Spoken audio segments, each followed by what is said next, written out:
السلام علیکم دوستو، آج کی کہانی ایک ایسی ماں کی ہے جو اپنے بچے کو تکلیفوں میں دیکھ دیکھ کر اندر سے ٹوٹتی رہی، مگر اللہ سے امید لگائے رکھی۔ اس کا بیٹا پیدائش کے بعد سے ہی بہت کمزور تھا، نہ وہ ٹھیک سے دودھ پیتا، نہ بچوں کی طرح کھیلتا، نہ ہی سکون سے سوتا، نہ سکون سے رہ پاتا۔ کبھی اچانک تیز بخار چڑھ جاتا اور کبھی الٹیاں شروع ہو جاتی، کبھی موشن رکنے کا نام نہ لیتے۔ ماں ہر رات اپنے بچے کو سینے سے لگا لگا کے روتی اور اللہ سے دعا کرتی، یا اللہ میرے بچے کو بھی دوسرے بچوں جیسی صحت مند زندگی عطا فرما۔ وقت گزرتا گیا مگر بچے کی حالت بہتر نہ ہوئی، یہاں تک کہ اپنی خالہ کی شادی کے دن بھی اس کی طبیعت اتنی خراب ہو گئی کہ خوشیوں کا ماحول پریشانی میں بدل گیا۔ ہر طرف شور تھا لیکن اس کی ماں کی نظریں صرف اپنے بیمار بچے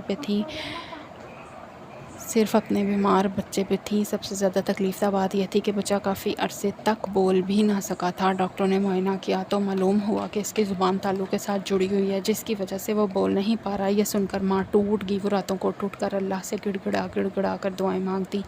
پھر ایک دن ڈاکٹروں نے آپریشن کیا اور اللہ کے حکم سے بچہ بولنے لگا۔ ماں کی آنکھوں میں خوشی کے آنسو آ گئے، مگر آزمائشیں ابھی ختم نہیں ہوتی۔ بچہ اب بھی بہت کمزور تھا، اس کا جسم ایسے لگتا تھا جیسے صرف ہڈیوں کا ڈھانچہ رہ گیا ہو۔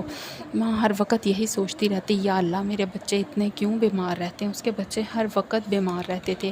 سب کہتے کیا وجہ ہے؟ اکثر اس کا بھائی بھی کہتا تم کیا کرتی ہو، تمہارے بچے ہر وقت بیمار رہتے ہیں۔ وہ بہت احتیاط کرتی، بچوں کو ہمیشہ فیڈر بوائل کر کے دیتی، ان کے نیپی والے کپڑے سب کی بہت کیئر کرتی، بہت زیادہ، لیکن پھر بھی اس کے بچے اکثر بیمار رہتے، انن فنن بیماروں کے ہاتھوں میں آ جاتے۔ وہ نظر بد قدم بھی بار بار کرتی لیکن سمجھ نہیں آتی کیا وجہ ہے، کیوں بچے اتنے بیمار ہیں، کیوں نہیں بچے ٹھیک ہوتے۔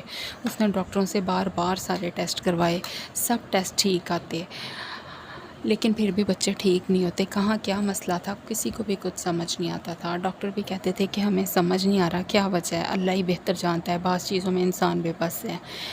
یا اللہ میرے بچے ہی اتنے بیمار کیوں رہتے ہیں؟ وہ ماں ہر وقت یہی سوچتی۔ اسی دوران اس کا دیور اکثر طنزیہ انداز میں کہتا تم جتنی احتیاط کرتی ہو تمہارے بچے اتنے ہی بیمار رہتے ہیں۔ یہ بات کہہ کے وہ خاموشی سے مسکرا دیتا۔ اکثر وہ یہی چیز بار بار کہتا کہ جتنی تم خود کی اور بچوں کی احتیاط کرتی ہو اتنے ہی تم اور تمہارے بچے بیمار رہتے ہیں۔